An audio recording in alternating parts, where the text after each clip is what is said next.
Picture for just a moment, a dirty bomb detonates in downtown Sacramento, killing hundreds and rendering this Capitol building and all surrounding areas uninhabitable. Or the largest earthquake ever recorded in California strikes and sections of Highway 80 and 5 and airport runways have buckled. Or heaven forbid, another more deadly worldwide pandemic. Unlikely scenarios, perhaps. Impossible to imagine, no. California, the state of 40 million people, has absolutely no continuity of government provision in our Constitution. So when we are unable to safely, physically be in the Capitol, the governor of the state has seemingly unlimited power to issue executive orders with zero warning to the legislative branch, whereby the elected representatives of the people have very little oversight. While we were on a hasty COVID-driven extended recess, the governor issued 30 executive orders, most of which I agree with and applaud. But very few of those orders with wide-ranging policy implications had any meaningful impact from this lawmaking body. As we've all learned during this pandemic, people are changing the way they work using technology in a remote fashion to keep business moving. 20 states currently, red and blue states, so-called red and blue, are using remote voting. They have taken that extraordinary step of legislating remotely during this pandemic. ACA 25 states that in an extremely rare case where a state of emergency is declared by the governor and/or president and legislators are physically unable to be safely present in this building, this legislature would be able to continue legislating in a remote way if and only if the voters of California authorize us to do so. If allowed by the people of California, then each House must further adopt rules by a 2/3 supermajority vote detailing the precise means by which remote or proxy legislating would happen, with public access and participation by the public as a paramount concern. There has been dated and inaccurate information put forth by opponents of this bill regarding public access and transparency. Let me be abundantly clear. There is no restriction on public access to our proceedings, and everything we do, everything that we would do in a state of emergency through remote means would be in alignment with and in compliance with Proposition 54, the transparency in government measure that passed with 65% of the vote. The voters of this state want full transparency and accountability of the elected officials in this building. Members, I am grateful for the bipartisan support on this measure, and I want to express my gratitude to my joint authors, and in particular the minority leader, who was leading our bipartisan efforts in rounding up support from the other side of the aisle.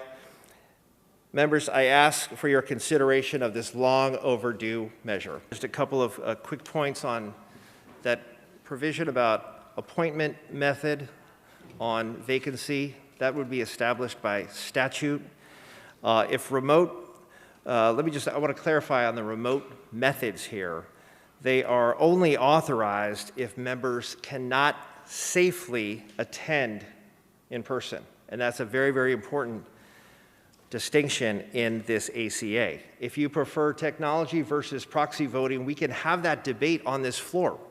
We are simply asking the voters for the authorization for these remote methods. We, this body, by supermajority vote, and both houses opining by a supermajority, we would decide the mechanisms by which we actually do that. And again, these are in the most extreme of circumstances. My hope, of course, is that this is never actionable.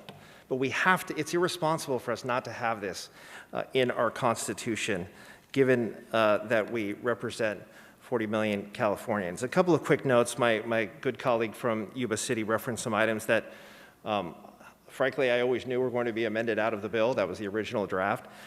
We pared this back. It's a very clean ACA, very narrowly crafted ACA. And again, the actual methods and how this would work in that unforeseeable event, that will be debated on this floor. So, members, just very briefly, I know it's been a long debate, and I stand in the way of a lunch break, I believe. Let me be brief and just simply say that some of you may recall that I was a voice for keeping the original Cal Channel alive for California's cable households.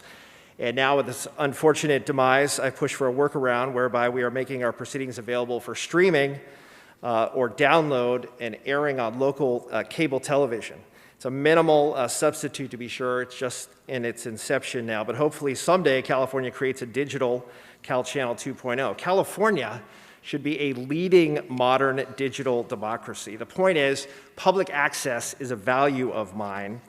We must ensure all of our hearings and floor sessions, especially during a state of emergency, are available for the public in multiple ways so they understand what we are doing in this building on their behalf.